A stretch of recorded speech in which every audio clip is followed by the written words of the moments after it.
hear the reporter being like, "Help me!" And she gets dragged up, and then the 12-foot tall corn monster tears her in half. What it is, guys? It's your boy BlastphamousHD, and today we're here to check out a video you guys have left to me in the DMs of the Discord called simply the worst movie remake of all time. Haha, delicious. Let's do this. One of the worst ones of 2023 will be Children of the Corn remake, I promise you. It's not going to be fun bad, it's going to be forgettable and awful. That's my prediction. Stinks like poopy. Welcome back to the Papa Me channel. How you doing? How you doing? Come on in and sit on down. Today we are talking about a movie that I watched that may be the worst remake of all time. Children of the Corn 2023. Now this is a remake of, well, it's like a reimagining almost of the original 1984 movie Children of the Corn, which was based off of Stephen King's short story from 1977 called Children of the Corn. So a lot of source material going back and forth, but just know this movie is, I wouldn't say it's extremely different from the original, but it's like, you know, they kind of just took the name, I think, to sell the movie, but it is what it is. But usually when I review movies and stuff like that, I always try to find the merits and the good out of stuff. Not everything's just a huge steaming pile of but you know how many times people say like, "Oh, it's the worst movie I ever seen," and it's like, it's just, was it kind of a forgettable movie? This unironically might be one of the worst movies I've ever seen. From poor pacing of a movie, terrible acting, bad writing. Amazing. Hardy hard. Fight me. The lighting was just really off the whole time, and then it builds up to absolutely nothing. But I wanted to talk about it because there are some funny spots, and I think it's funny to put it out there. So even if you don't watch the movie, at least you get a little bit of a digestible version that you can laugh at. Pretty fun. And before we get into any spoilers, in case anybody's like, "Hey, you ruined the Children of the Corn 2023 movie for me," I give it a 1 out of 10. Maybe, just because they were able to press record on the cameras. I have nothing really good to say about this, so, you know, there it is. You know, you can have your own metric of judgment. I don't, what the fuck you. So this is all gonna sound very, very nonsensical. And when I tell you this, and you're like, "Man, his review is all over the place," because that's how the movie is. All right, I'm gonna give you kind of a stream of thoughts of how this movie folded out, and it's gonna sound bad. It's not gonna sound like it makes a lot of sense. Welcome to my world, dude. Watching this movie last night. Me and my buddy Nick, who's the editor of this channel. Put a nice picture of yourself here. And we're watching this movie, and it's a kind of movie where you get to yell at the screen. It's a fun movie to watch with people. Don't watch it by yourself. Watch it with people to where you guys can like openly yell at the screen, Mystery Science Theater style, and just have a good time with it. It's one of those kind of movies. But before we get into this absolute corn maze of a movie, we should probably talk about what the original 1984 movie is, because there's been numerous sequels. There's been a lot. So it was weird when I was like, wow, 2023 remake of Children of the Corn, that's kind of odd. So the original film is, I would say, very reminiscent of the original Wicker Man, where it's like, it's more spiritual in nature. It's kind of like children in Nebraska have killed all of the adults in their town. And we're kind of following two characters that are driving across country, and they kind of just stumble across this little town in Nebraska. And they find that, oh, wow, all the kids are in this weird religious cult, and they're going to kill these two new adults to ensure a bountiful harvest of corn. And they all worship a person called He Who Walks Behind the Rose. It's kind of cool. But whenever these people come across country and they start to experience all the crazy things, it's already established. Like, they come here and the town is already taken over by these kids. It's really creepy just seeing a bunch of like inbred fucking mutants from Nebraska. Kids, you can overpower them, but they have like sickles. They kind of just all look really like Deliverance country, you know, like that weird inbred kind of country. They all have that vibe. And they're all ruled by this like little religious figure named Isaac. And Isaac is like, I think he's an older dude. I think he was like 20 something when they filmed this, but he's just like, he looks like a child, like a Hasbula kind of thing. I don't know. But the whole movie accumulates to like a lot of like weird religious aspects to the movie, and how all the kids are like under this like weird mind control, and they're all like sunk into this perception of religious chaos and having to do right by the man who walks behind the rose and stuff. Elements of sacrifice, just a lot of like religious elements. It's not the best movie in the world, but it's fine. It's cohesive, you know, it makes sense. So to transition that little conversation into the Children of the Corn 2023 movie, it's a bit daunting, I think. It's so polar opposite. The only thing that they kept in the new 2023 Children of the Corn is that some kids kill people. Other than that, I mean, even the monster, the He Who Walks Behind the Rose, they just call him He Who Walks. Is it just a man? the corn then. And also you get like a corn monster really early reveal in the movie, which is weird. Now, I'm gonna try to remember this movie from memory. This is gonna be hard. The movie basically starts off with our 12-year-old antagonist. She's kind of the co-lead in the movie. She's the new Isaac, and her name is Eden. Ooh, big change up. A little girl as the lead now instead of a little boy. I mean, that's gonna flip people on their head thinking about that. It's gonna flip people on their head. And it starts off with her rebellious, supposed to be 17, but played by like a 28-year-old actor who is like killing people at a daycare or something. They don't really allude to it. He's just like, he kind of just walks up to her and he's covered in blood and he's just like, by the way, nothing really dies in the corn. Which, what does that even mean? That's like one of the first lines in the movie. Nothing ever dies in the corn. So we're left with that cryptic message, and then we get a nice montage of him stabbing people, and then it cuts to some townsfolks with a hose leading to a window, and then there's just a bunch of dead kids. And you're kind of like, why did they gas those children? It's never really said why. I think it's like an orphanage maybe or something. And then the pastor of the town, which you don't find he's a pastor till 25 minutes into the movie. He's just kind of a random man, comes in, and he's like, I'm gonna be your new dad, Eden. You're gonna come stay with me. And you're like, wow, I wonder if he's a pedophile. So she's sitting there talking to this guy in this room, and she's like messing with a puzzle, and she can't get the piece in. And she's like, God dang, she's like messing out, you know. And this is where the director's like, oh, we're showing her that she's erratic. But then the pastor just turns the puzzle upside down, and she's like, oh, I get it. And she puts the piece in, but it's like, couldn't you just flip the puzzle piece upside down? And then that's when we first also introduced this Alice in Wonderland meme, where she's just like, oh, I'm the Red Queen. And it's so on the nose of like, oh, I'm gonna be tyrannical like the Red Queen. Yeah, I like the Red Queen. The Red Queen. She says Red Queen so much, and then after a while, the next time we see her, she's wearing a red wig. But then she also literally says, oh, I'm the Red Queen. So it's like the director's just like, God, I hope I hope they understand what we're trying to go for here. And then cut to our new protagonist, Bo, and her brother. Bo's our new protagonist. She is a girl with a tiny head and a big bushy hair. And the only range of acting she has this entire film is to look flabbergasted and like she's about to cry the entire time. Even in these scenes, she looks like she's on the verge of tears. She's kind of given this arc of like, she's very mad about the corn. Oh, this stuff is synthetic. It's put over the corn. Don't even touch it. It's bad for you. Cut it out. Stop playing with that stuff, okay? All this stuff is pesticides and it's gross and it'll kill you. And then the brother has this like weird fascination with this small ass Nebraska town. He's like, you hate this town. You hate it here. You know what? Whatever. And they pretty much end up in an area where all these kids are playing and they're they're sitting there and they're busting out all these windows to this car. I mean, like just shattering them. That's in the middle of a cornfield also. Why is that parked there? Then there's a corn silo, and then at the top of it is a plank, and there's a little kid who's like, come on, let me down, guys. And the Red Queen, remember her? She's like, oh, you made your dog sick, so you're punished to death. And it's supposed to be like a cute game, but it feels very real because a child comes up behind him with a giant drill bit, and he's stabbing him. It's supposed to be like, haha, yeah, but like poking him. But the sound effect they use is like, it sounds like he's puncturing skin.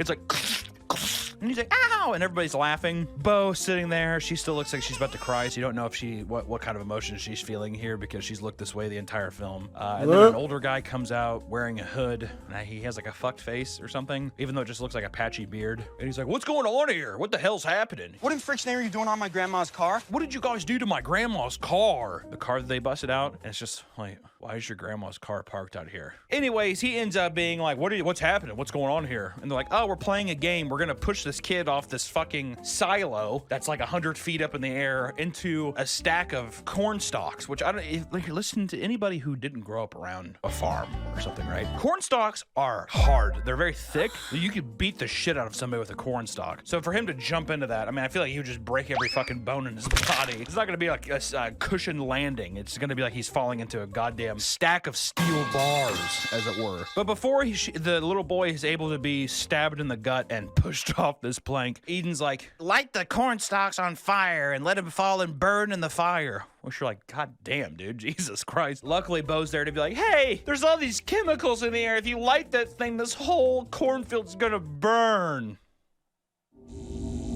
That's how it felt when I was watching it. It's like, I wonder how this movie's gonna end. I wonder if a fire's gonna happen in the cornfield. Probably not. That'd be a bit odd.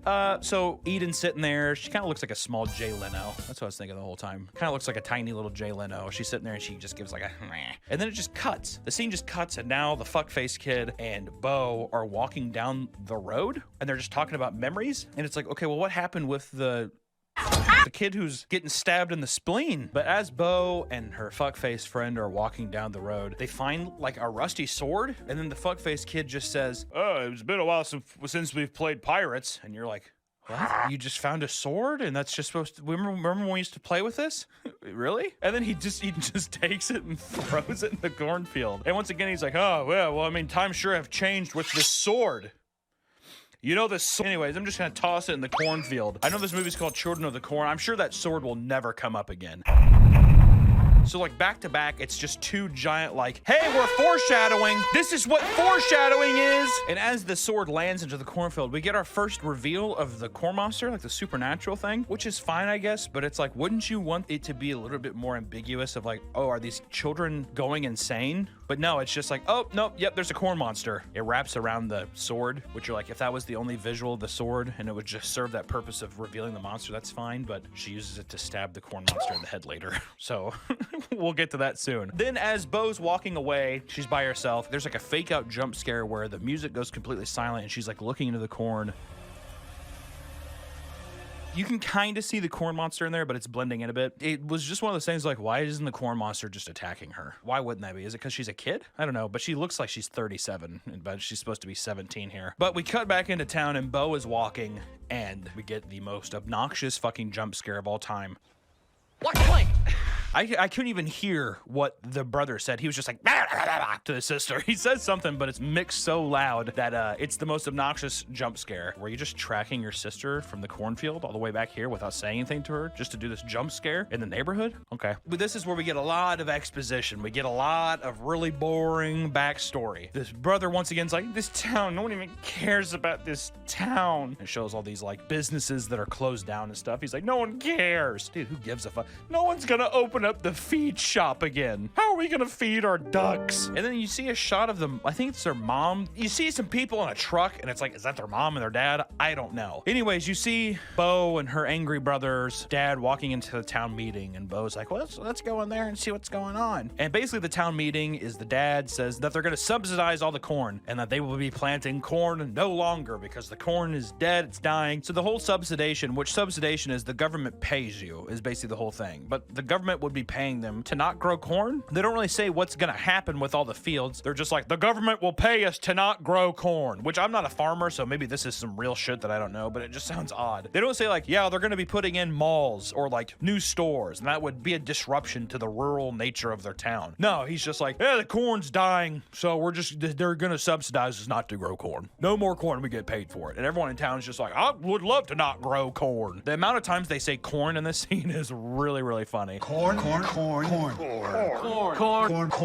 corn's dead. So you know what? Fine. You know what? I'm gonna go down to Florida with this new subsidized corn money. So all the adults do a vote. Who wants to subsidize and say aye? They all say aye. And everyone's all happy. And then there comes Jay Leno child sitting in the back, and she's like, not everybody voted. Except everyone hasn't voted. Who didn't vote? Us kids. And then there's a really funny shot with 3 people sitting in one pier. It's like a really tiny stand. It's like, why are you guys standing in there like that? Just stand around. Like, you don't have to. It's not like it's a fucking like magical rule that if you don't stand on the podium, you know, it's just weird. But they're like, you know what? It's their town too. They should be able to vote. And then the adults just kind of just bully the shit out of these kids. Well, I vote you go home and play with your toys.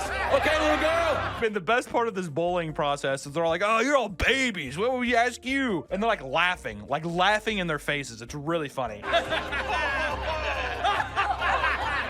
Well, then like the dad, he's like, especially you. And it's like this kid just kind of like, me? And he's like, I'll deal with you when I get home.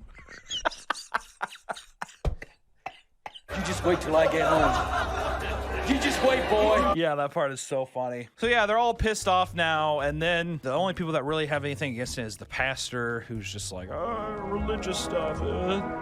And then Bo's like, you guys aren't even fighting for the crop, for the corn. The corn never had a chance. I was laughing too hard still from the barrage of insults that the adult give that I kind of blacked out. But essentially, she's like, this is a poopy decision. This decision is poop. And then she just leaves. After this, Bo goes, meets up with Fuckface and the two other friends, the two other goons that were sitting in the podium. And she's like, oh, I called a reporter to do a news story on this to blow the whole lid off this operation. Omaha, reporter for Now Cloud? Because people aren't going to be growing corn in this town anymore. And the reporter's like, fine, I'll come, which it's goddamn, must be a rough news week if that's the only story you got. But she's like, all right, fine, I'll be there. She's getting her makeup all made up and stuff. So then, are you experiencing signs of hair loss? So Bo walks into the cornfield. She stumbles her way through the cornfield, and all of the children in town, including her brother, they dug up a huge pit. Like, I mean, this would probably take them, I would imagine, maybe not days. It would a long time. And they have a dead pig in there, and they're painting the inside of the crops, and they're all of them are covered in blood, and they're painting it. And she's like, what the hell what is this stuff? And then little Jay Leno's like, blood. That's kind of what she says. This is where we start getting into like metaphorical talk of Jay Leno really starts being like, he who walks is hungry or needs a sacrifice. And she's like, okay, well, this is weird. Well, how about we get all the people together and go to Town's Hall instead? Why would we go there? Oh, because we're going to do a trial. And they kind of are like, okay, well, we'll meet you later. We'll meet you later. We'll, talk with all the people. So then it's nightfall, and Bo, her dad, and the angry brother are sitting in the living room. Once again, she looks like she's been crying for 7-8 hours. She looks out the window and she sees all these kids running, but one of the kids stops with a flashlight and she holds the flashlight up to her face.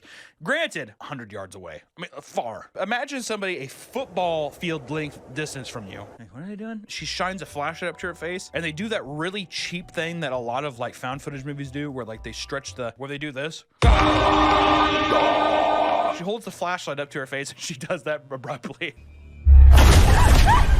It's so out of nowhere where you're like, wait, what the fuck was that? There's been no other even like the corn monster, it was just vines. Like, this is, I'm like, okay, so it's just a weird paranormal element, and guess what? Never happens again. Weird face.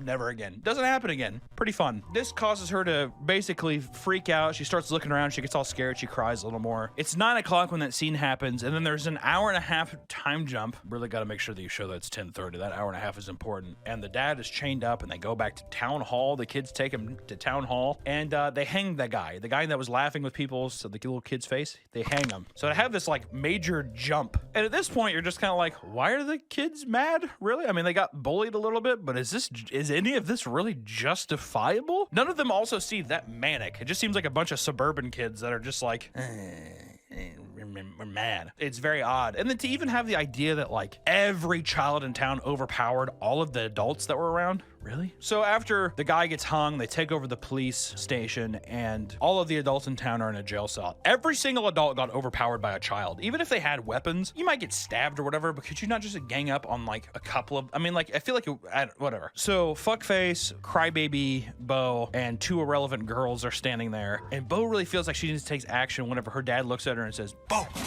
Do something. It's like, it was one of those things where you're like, oh, I guess I should do something, shouldn't I, Dad? So then they get into a nice little, like, they're like, we have to do something now. And the fuckface kid's like, all right, fine, let's do it. We have to stop this. And he starts just running and immediately screaming, and a child hits him in the back with a baseball bat. And then another kid just fucking hits him right in the face with a metal bat, and he's dead. And it's like, okay, well, that's that. Little Jay Leno puts on a gas mask. She gassed the parents, or the adults, just like, the little kids that died at the beginning, if you remember that. And this is the funniest part of the movie. This is whenever I had a pretty big laugh. They gas the adults, and then they all wake up in that pit from earlier that they were covering with blood. It's a massive pit, and all the adults are like, I mean, the pit's like, what, 8 feet deep? And they're like, oh, you little bitch, whatever, all this thing. And then the kids just take a bulldozer and they like bury them alive. But none of the adults just kind of lay there and take it. They're like, no. Let me tell you something. With a pit that big, it would take, I mean, hours to fill. Like realistically, with one bulldozer to actually pack it down and fill it up all the way, it would take hours with one machine. So after like one scoop, couldn't the adults just like stand up on the dirt and just like get out? But no, it's just a hilarious montage of the buckets pouring dirt. It's just really funny. It's so stupid. God, it was so funny. So everybody dies and Bo is just crying and not doing anything the whole time. And then she has a moment where it's an up front angle. So it's like, oh, she's determined to make a difference now. But nothing really comes of it. She's still just kind of crying. And we go back to the police station now. Apparently they left 4 adults in there. The pastor's one of them. We find out he's a pedophile. Big shocker. And they stab out his eyeballs. The dad and them, Bo convinces them to let him out into the cornfield because I think Bo thinks that the monster's made up. And she's like, hide. Go hide in the cornfield, Dad. I'm sure it's fine out there. So then Bo and Jay Leno and all those kids, they go to the town hall again. It's just the same set pieces. They just said, we have these for 2 days, so we need to use the most if we can. Go back and the reporter from earlier, if you remember that, she's there chained up now. Eden's wanting to cut off her head. And then Bo's like, no, we should take her to the corn. Send her into the corn. And then little Jay Leno's like, well, why don't we take her there myself? So they all carry her very awkwardly. It's like one of her legs. It's kind of just weird. I don't know how they have the shot of them carrying her. I was like, that's a weird way to carry her. Carry her to the barn and they chain her up facing the opposite way of the entrance to the barn. And then Bo kind of has a heart-to-heart with the little girl Eden because Eden calls out. She says, he who walks, whatever, come here and if you're hungry, if you want this girl. And nothing really happens. And it's like a moment where it's us, the audience, I think are supposed to be like, oh, she's crazy. There is no corn monster. But it's like, we ruined that earlier when we saw it. So we know it's there. Bo's sitting there and she's like, Eden, it's not real. It's not real. And she grabs really quick and threatens to cut her throat. But then you hear big T-Rex footsteps from Jurassic Park. And then she just lets Eden go. And then the reporter gets dragged out and you get a really funny help me. As she's getting dragged away by this giant cornstalk monster. And they don't fully show the cornstalk monster because I think they're waiting for a better reveal than that. But for Bo's impotence or her lack of loyalty, they cover her in gasoline. And then to get away from them, all Bo has to do is with her wet gasoline hand, she throws her arm and they get kind of wet and they're like, ah! And then she runs off. Bo runs all the way up to the cornfield, back to the silo from the beginning, and there's the car. But from over there, you hear the reporter being like, help me! And she gets dragged up, and then the 12-foot tall corn monster tears her in half. Why did you just not tear her in half at the barn? Why did you have to do it? And he doesn't even eat her. He's just like, tears her in half, and he just like walks into the cornfield. It's like, okay. And preface earlier also, Fuckface Kid also said that there's a gas leak. Foreshadowing! They put all their foreshadowing in that spot. So she starts to drive away out of the cornfield, and then the car dies. And then we find out that Eden's in the back seat somehow. Hi, Bub. And she comes up and she has one of those cattle guns that kills the cattle. And then she's like, okay, well, I'm gonna kill you. But then Bo's like, no, can I have one last cigarette before I go? So then she gets out of the car and she's lighting it and God, it's so boring. So just kill him already. Bo takes her cigarette and then there was a gas leak from the car and then she lights the gas on fire and then it burns the cornfield.